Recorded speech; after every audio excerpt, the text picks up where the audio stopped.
My name is Isaiah Drummond, and I have the pleasure of being able to speak today with David French. And I could give a very long explanation of who he is, but I would just prefer if you could do it yourself. You could do it more justice.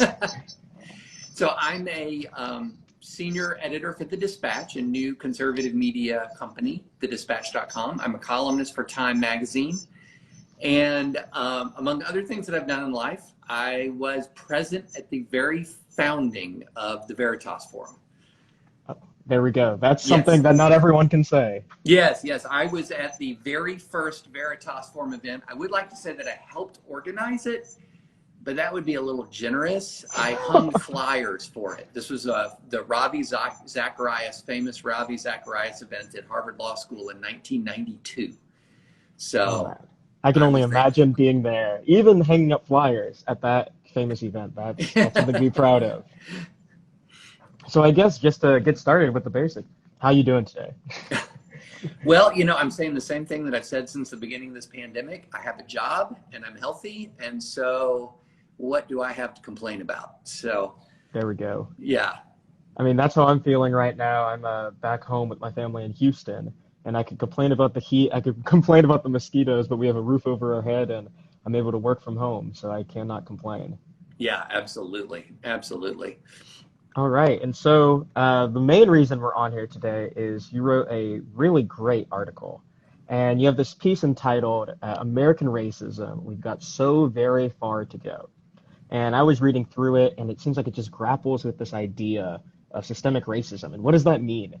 And America's own past and present and possible future with race relations. And so I guess the main question just for everyone is, what led you to write this article?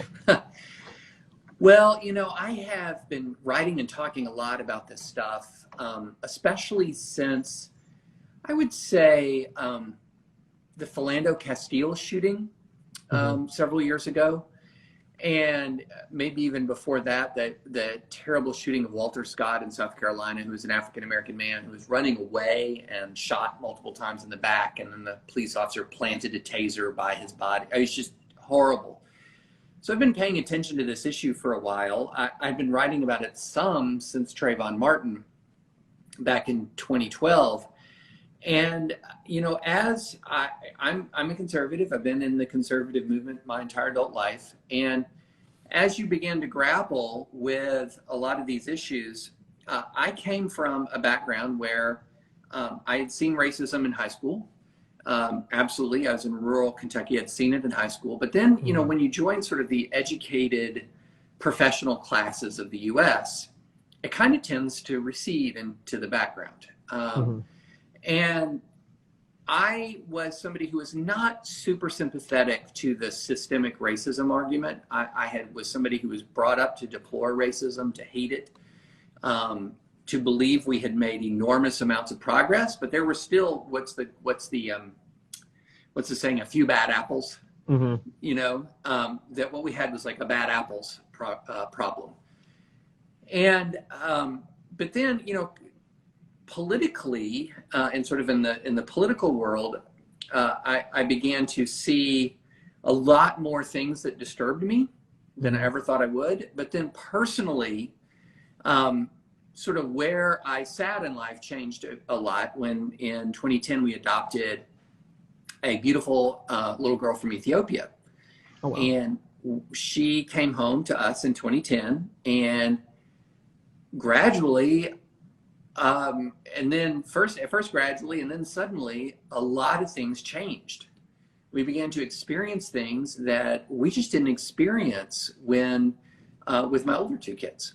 And there were disturbing incidents that occurred, not every day, not all the time, but with regularity involving my youngest daughter that we didn't experience with my oldest daughter. And could you give some example? I know you detailed them in the article, but for those who haven't had a chance to read it. So police aggressively approaching her while she's shopping at an upscale department store. Never happened with my oldest daughter. People demanding to know whether she belonged in a pool, in a neighborhood pool, where everyone's wearing the same colored wristband, but she's the only African-American person there.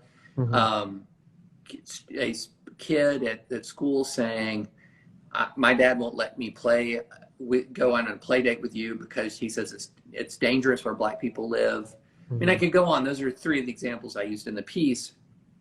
And then in 2015, 2016, when I began to oppose Donald Trump as a conservative opposing Donald Trump, the alt-right found us and just hit us with a hurricane of online racism and threats. Just horrible, horrible things that I detail in the piece that I wrote, including, photoshopping pictures of my daughter in gas chambers in slave fields, use of racial slurs, filling my comment section of my wife's blog on Pathos with pictures of dead and dying African Americans, and it even got worse from there, believe it or not. Mm.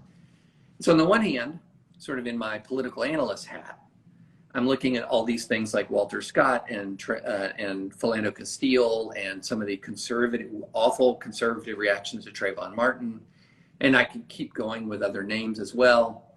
And then in my personal life, we're experiencing this just wave of evil, just flat out evil, malicious, racist conduct. And I just began to change the way I wrote and talked about all of this stuff. And in the aftermath of the horrible Ahmaud Arbery killing, the Breonna Taylor killing, the George Floyd killing, what I wanted to do was write something that reached out to conservatives who were where I was 10 years ago and say, okay, I get it. I get where you were. I mean, I get where you are. I get it. But here's what I experienced. Here's where I'm not where you are right now. And here's why. And Yeah. so that was the point of the piece. And that's just so well said. And you started off the piece, and I loved how you did this with Miles's Law. It's like where you stand depends on where you sit. But what I enjoyed even more is you have this like running motif of look how far we've come camp versus the look how far we still got to go. Yeah. And you speak about, and as you just detailed, your transition from the first camp to the second camp. And so I guess my main question, and this is the audience you're trying to speak to, for all of those who are in that first camp, who maybe do not have any personal connections that they will just be able to live through and see up front. How do you convince people to jump to that second camp if they don't have those experiences? Yeah, that's a great question. I think that, one of the things that I have hope about is I'm seeing it happen. Like I'm seeing it happen. And there's something about, I'm evangelical Christian. I'm a member of a PCA church. Mm-hmm. And one of the things that we evangelicals understand is the power of personal testimony. It's, the person in front of the church who says, I was like this and now I'm like that. Mm-hmm. And those are some of the most powerful moments in worship and most powerful moments in the life of a church is that personal testimony. I was here and now I'm here. We all understand that. We all have experienced that. And I think one of the things that happens in the online battles that we get into is we get into battles of think pieces. We get into battles of statistics. So I have this study that says that African-American men are not any more likely to be shot unarmed than a white man. But then on the other hand, I have this study that says that African-American men are much more likely to be subjected to other kinds of police abuse. Yeah. And we fling those things back and forth at each other. And so it's like, I'll see you one think piece and raise you two Vox charts. And it just gets into this unbelievable partisan back and forth. But it's hard to argue with a person's experience. And then the other thing is the more you hear about these experiences and the more, like a Tim Scott will come out and say, look, I've been an elected official for years. And this is what happens to me when I'm one of the most powerful people in first the state of South Carolina and then in the United States. And this happens to me. And so I think that power of testimony is very, very potent. And then the other thing is you just cannot rule out, of course you can't, because this is the most important thing. And sometimes the Spirit moves. Mm-hmm. Sometimes a conscience, you can go through event after event after event, and you can hear testimony after testimony after testimony, and then, bam, something happens. Yeah. And you can't look back as an analyst and say, oh, this is why. But what happens is the Spirit moves. And I have seen, especially in the younger evangelical generation, something's moving right now. Something's moving. And even amongst some older Christians as well, something is moving. And it's unlike anything that I've seen. And I can think back. I mean, as I mentioned, I'm in Houston, grew up in Houston, in a more conservative area of town, and I'm seeing the same things. I mean, I went off to college, but kept in touch with people, and then you just see like who's speaking and who I would say like gets it, and suddenly had this transformation of thought. And you can say, oh, maybe it's because they went off to college. I'm like, well, what if they stayed in conservative areas or they stayed in liberal areas, and it's bridging this gap. And so I Yeah. agree that there's something different, something's happening. And I was fortunate to have this conversation with some others a few weeks back, and they're talking about the power of art and imagination. And for those who are very imaginative, you can conjure up these images without them being thrown in your face. But now I mean, I believe just with the COVID-19 pandemic that's happening and the world almost slowing down to a halt, that we were all forced to watch for about 8.5 minutes Yeah. what happened before our eyes. And we didn't need art or anything else. We had the media in front of us. And so I agree. There's something different this time. And I also agree, growing up in the church, there's the power of testimony. You can't, you can argue back and forth about my bubble or your bubble, but I'm either calling you a liar to your face or I have to believe what you're saying. Right. So I'm seeing that play across the nation, if not the world, at this point. Yeah. And the other thing about how far we've gone and Hmm. how far we have to go, the interesting thing there is if you're living right now, excuse me, if you're living right now in the United States of America, very few of us, unless you're somebody who's older, who's been involved in the civil rights movement for years and years and years, but very few of us truly can take a whole lot of credit for how far we've come, Hmm. right? Nobody alive was wearing blue at the Battle of Gettysburg. The number of people who marched with Dr. King is diminishing by the year. The architects of the Civil Rights Act of 1964, these seminal moments in history, these architects and these courageous people have passed and are passing away. And so for a lot of us, we're sitting here and we're saying, okay, well, we can look back at that past Hmm.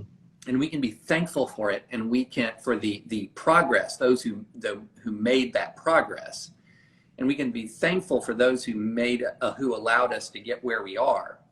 But vast majority of us didn't have much to do with that at all. What we have is a responsibility going forward. Yeah, to not drop the ball. We have to. Exactly. We've been giving this huge weight, and we now have this magnifying glass, and Yeah. that where we see the issues, and we either have to choose to close our eyes or to do something with it and carry the torch forward. Yeah.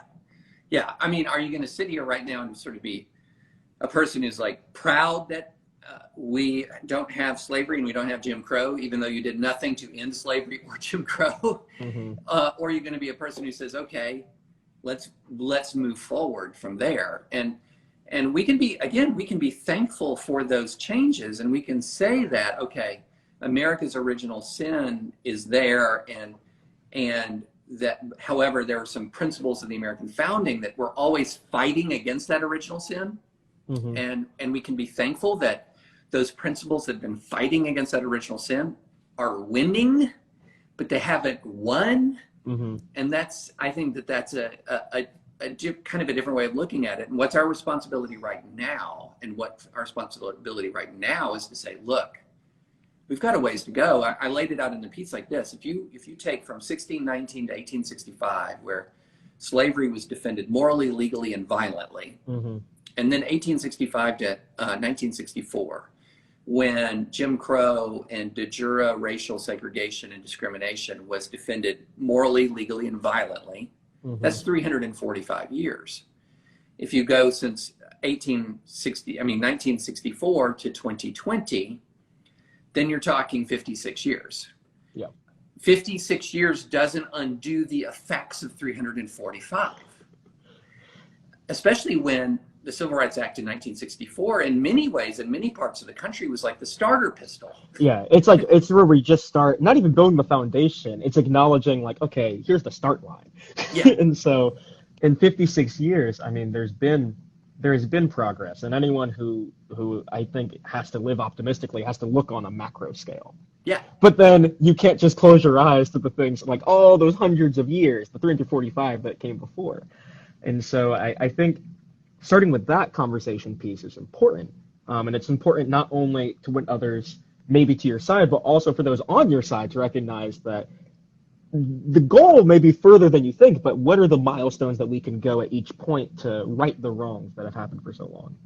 And the other thing that I wanted to say in the piece is that, especially in our hyper polarized times, where we have negative partisanship, and for those who are listening, who are watching, who don't know what negative partisanship is, it's a phenomenon where you are a Republican not because you love Republican ideas, but because you really dislike Democrats, and you're a Democrat not because you love Democratic ideas, but you really dislike Republicans. So we have this allergy to working with people we disagree with. So we have this reluctance to say, okay, somebody's wrong on abortion or wrong on healthcare, wrong on the economy, and wrong on foreign policy can be right about race. It's like, how? No, that's not possible. You're sort of like all right or all wrong. Yeah. And then, there's also this sense that, okay, wait a minute, do I have to buy into everything somebody says about race before we can work on common ground? And no, why don't you find out what you agree on? And start from there. Start there. Yeah. Just Because I think that's something that's just so hard. And you actually have a really good quote here, and I want to read it, verbatim. When you talk about this conservative defensiveness on the matters of race and conservative political correctness, and you say, if politically correct progressives are often guilty of over-racializing American public discourse, and they are, politically correct conservatives commit the opposite sin, and they filter out or angrily reject all the information that contradicts their thesis. And it's this idea you're talking about, it's like, the world is only thinking in a binary. Yeah. We can't take any part over here and realize the world is gray and say, okay, I agree on this, but I still disagree on these points. It's either this goes against my worldview, you must therefore be wrong. And so how do we break out of that? I mean, our world, we live in these bubbles. And if we don't like our bubble and it turns too gray, we just go to an even darker bubble. And so what do we do? Well, that's, again, another great question. And what I'm noticing is this. We have a lot of people who are deeply curious about American history, about the realities of race in America, who really, in good faith, want to do something about it. And we also have a lot of people who are very, very, very loud voices who are captured totally by negative partisanship. And they're always looking for a way to reinforce that partisanship. Okay. And what I've often found is the people of good faith are sometimes the least loud people in the public square. The people who are really trying to figure it out. And part of that is because if you're somebody who's really trying to figure it out, what are you going to yell? You know? You yell, I don't know, but I'm open to listen. No one yells. Yeah, exactly. Hashtag don't know, but open. I mean, it's hard. It's hard. And whereas, so I one of the things I noticed even after the George Floyd killing and all of the unrest that swept the country, one side of my social media feed, because I follow about equal numbers of progressives and equal numbers of conservatives, which is a very instructive thing to do, by the way. One side was completely full of videos of police violence against protesters. Police doing awful things, like breaking ranks to drag someone out of the crowd and arrest them when they're just talking. Unbelievable, unreasonable beatings, so that was one side. And then the other side was completely full of people looting or rioting or committing acts of violence. And so if you're watching that, if you're a conservative and you're watching that, you're thinking the problem we have right now is we need law and order. And if you're progressive and you're watching, you're saying, look, that's like basically a police riot. And so what that does is it pulls us apart. And but I'll say this, I'm noticing more and more people who are in this camp of saying, I'm just wanting to know what's true. I'm just wanting to know what's real. And I'm not only wanting to know what's true and what's real, but I'm coming at it from a standpoint of love and respect for my fellow citizens. I think that number is not only huge, but growing. And I agree. Incrementally, piece by piece, but I think it's growing. And that's why I have a degree of optimism that even as the people are highly polarized, are moving more apart, they may be leaving behind too many people to Yeah. maintain their stranglehold on public discourse. But that's And optimistic me. If you want to talk to me tomorrow, you might have pessimistic me. so let's hop on board this train of optimism right now. Okay. And we have this moment in history that we're dealing with. And we have just the loud yelling on the sides, but we have this growing population in the middle who's at least curious to hearing the other side. If the people yelling the loudest and everyone on the media channels is highly polarized, where do you go if you're curious about something? Where do you go to get this calm, sensible voice in the middle? Not Twitter. In fact, I would honestly say to you, this isn't the best time to be diving into Twitter a whole lot. Because it's just so polarized. It's so polarized. Yeah. Now, there are good, healthy voices on the platform. I try to be one. I try, don't always succeed, but there are good, healthy voices on the platform. But I'm trying to look at more, what I'm doing is I'm trying to go to what are the best expressions and what publications are consistently publishing the best expressions of views that I both agree with and disagree with. And not the screaming versions, not the anger, sometimes anger is appropriate, but where it's completely defined by nothing but anger, that can be counterproductive, although anger is absolutely appropriate, especially in response to some of the things that we've seen. So that's what I do is I seek out, I don't agree with everything that's always printed, but The Atlantic is a place that's going to consistently have a wide range of views. I have learned to follow some really, and I actually have written some of this in the Dispatch. People I follow who are taking a very thoughtful look, including people who would be, what I would consider pretty radical on one side. I want to hear from thoughtful radicals. Yeah. Where you can say, I maybe can't agree with you on everything. Yes. But I trust your opinion. Let's talk. Let's hear this. I had this really interesting podcast discussion on my podcast on Thursday. And my co-host, Sarah Isker, who's super smart, was talking about the abolition movement before the Civil War. And she posited that you had to have a John Brown, you had to have a Harriet Beecher Stowe, and you had to have a Frederick Douglass. Now, not necessarily John Brown as murderous as he was, but the idea was the radical, the pop culture ambassador, and the intellectual. Yeah, you have to have all the avenues.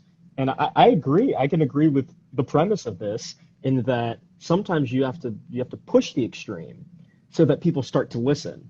But then if you just leave that vacuum there and it's only extreme, you'll be turned off by it. Exactly. But if you have others step up into the plate to make it mainstream palatable with basic information, and then people who are willing to be in the trenches and talk to both sides and engage deeply and intellectually, I feel like that's how change occurs. Yeah. Well, there are things that are completely mainstream now that were completely radical at one point. So to say that a radical idea should be dismissed because it's radical is wrong. Yeah. But if all of you listen to a radical voices, sometimes you're going to be radicalized to an unhelpful extent. And you wonder why no one else agrees with you. Yeah, you're going to say charge, and you're going to jump out of the trench and go running across no man's land, and then look around and wonder where everyone else is behind you. Yeah, there's a place for radicals, and I have the utmost respect, because I think that takes the most energy in being able to pour out continuously but not burn out. I don't know how people do it, but I guess just because I want to be conscious of time, I've been looking at some of the comments that people posited here. We've talked earlier about this 56 years of contentious change, and now it's going to get to 57, 58, 59. How do we start to turn that arc? Or another way, where do we go from here as a nation, but also, as you mentioned, as a church? Like, what does the church do? Well, man, so, let's go sort of micro and macro, right? Mm-hmm. So I had some micro suggestions. Like, one of the things I think is very important in the face of actual injustice is for political leaders to move to deal with certainly the most obviously unjust laws. Okay. So that's one thing that it's a concrete. I mean, it doesn't change everything. It doesn't change the culture. But so, for example, I wrote in policing, I think it's past time for concrete moves to deal with police brutality. Ending qualified immunity, which is a legal doctrine where people who are victims of civil rights violations often cannot recover any monetary damages at all from the police, and it gives the police sort of a sense of immunity, quite literally immunity, from committing civil rights abuses. So end qualified immunity. None of these are culture changing. They're just moving. They're a step down the road. Ending this practice known as policing for profit, which is where police seize property or turn through a process called civil asset forfeiture, or place the collection of fines, often from poor communities, as a revenue collection mechanism over public safety. That's another one. Ending no-knock raids like that killed Breonna Taylor in all but the most extreme circumstances where life and limb is truly in danger. These are things that we can do. And here's one. Why don't we have fewer criminal laws? You know, one of the most tragic and awful things I've ever seen in my life is the killing of Eric Garner in New York in 2014. And he was selling, his crime that initiated the fatal confrontation was quite literally this: selling Lucy cigarettes. Okay. But it became criminalized. Yeah. So those are like micro things within the church. I mean, look, this is tough stuff, because you're talking about ingrained habits of everything from church attendance to, the different divisions within denominations that have been ingrained for hundreds of years. But at the very easiest thing we can do is to listen to people's testimonies. Listen to testimonies and respond in love. Listen and respond in love. And I think that, that just has to happen congregation to congregation, person to person, making a decision to form relationships. All of these things are culture changing things, but we don't really think about them as much because we want a politician to say, here's my 5-point plan to heal America. Yeah. And you're like, thank you. That's why I voted for you. And then it doesn't happen and you get upset. Yeah, exactly. And so that doesn't happen. But what ends up happening is how are cultures changed? They're changed one leader at a time. They're changed one person at a time. They're changed when cultural mores and attitudes shift. And here's the interesting thing. If you look at polling data, the American attitudinal shift that has happened right now in this moment is so stark and large that pollsters are saying they haven't seen much of anything like it. Yeah. By a 2-to-1 margin, people are supporting the protesters in some polls right now. And if you said that with any shooting that happened in this year, previously, it would have been like, we must have got those numbers wrong. Yeah, totally. Yeah. Totally. I mean, in focus groups, here's interesting. I just was watching, again, I told people not to be on Twitter, but there's some good voices out there. Yasha Monk, who's a good friend of mine, professor at Johns Hopkins and a contributor at The Atlantic, he put out a thread about a focus group of people, many of who were quite sympathetic to the president and liked him a great deal. And one of the interesting things is if you pressed them on his handling of coronavirus or the economy, they were very defensive of the president, very defensive. But they were recoiling in a very deep emotional way from any divisiveness on race.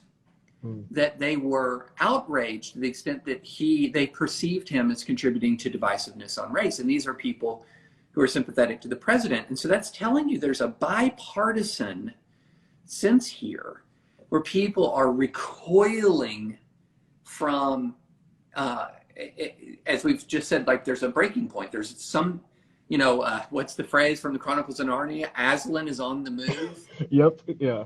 Yeah, I have a sense, and I hope I'm right, maybe I'm wrong. I have a sense when it comes to race in this country, all of a sudden Aslan is on the move, and it's cutting across partisan lines. And it's encouraging. I mean, I love, especially when it's going into election years, whether it's midterms or not, I love watching these. You take two sides, you sit them down, half conservative, half liberal, or even within the party, and you ask them these questions.